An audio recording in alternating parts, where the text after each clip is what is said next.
Mula sa 33 na gustong ipa-deport ng PAOK mula sa ni-raid na Pogo sa Bamban, Tarlac, ay 27 dito ang tuluyang nakalipad na palabas ng bansa.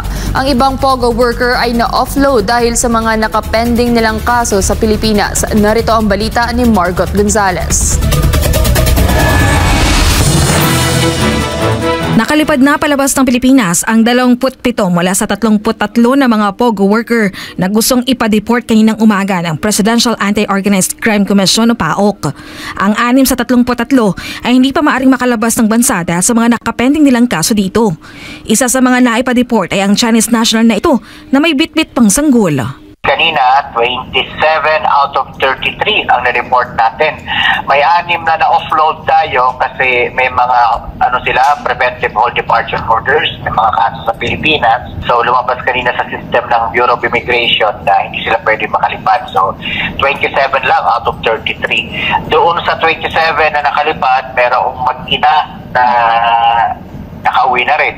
Yung bata ay pinanganak na rito sa Pilipinas. So napuntis siya rito sa Pilipinas, kapapanganak lamang 2 linggo nakakaraan. Ayon sa PAOK, ang mga napadeport nilang mga POGO worker ay mula sa na-raid na Pogo sa Bamban at Pasay City. Combination po ito. So kalahati ay nanggaling po doon sa Bamban, kalahati ay nanggaling pa dito sa Smart Web na Daket. So, marami-rami pa po ang naiwan kasi hindi binavalidate pa po natin dahil may iba parang may mga kaso sa Pilipinas pero baka naman yung kaso kasi nila kapangalan lang nila o katunog na pangalan kaya baka mapadeport din natin. Sinabi naman ng PAOK ng China ang sumagot ang deportation cost ng mga dayuhan. Sa susunod na linggo ay baka nasa 90 hanggang 100 naman ang maipa-deport ng PAOK. Ang travel expenses po ay covered ng People's Republic of China. Magmula po nung nakaraang deportation na 165 ang napareport natin papunta ng Shanghai, lagi na po na yung China ang nagbabayad po sa deportation cost. Napag-alaman naman na simula noong nakaraang taon ay nasa 1,699 na ang bilang ng mga POGO worker na naipa-deport ng gobyerno. Samantala, lumabas na ang findings ng investigating panel ng Commission on Elections sa COMELEC laban kay suspended Bamban Tarlac Mayor Alice Go.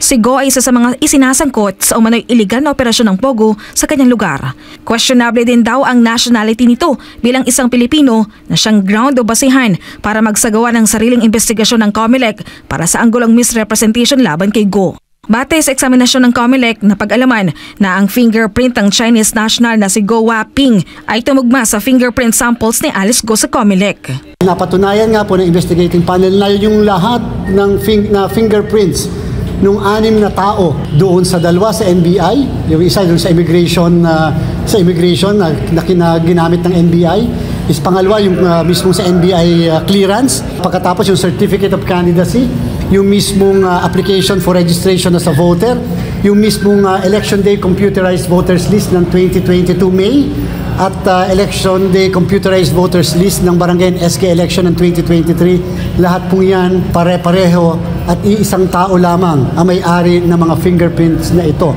Yan, base po sa findings ng ating mga eksperto at ng ating pong ng ating investigating panel ay kay Mayor Alice Go. Dahil dito, inirekomenda na ng Law Department ng COMELEC sa COMELEC Anbank ang pagsasampa ng reklamong misrepresentation laban sa suspendidong alkalde. Ang findings ng panel, sinasabi, the department finds sufficient factual basis to proceed with preliminary investigation and thus most respectfully recommends that this department be directed to file a motu proprio complaint and conduct a preliminary investigation against Mayor Alice Liel Go /Go Waping Ilin for material misrepresentation.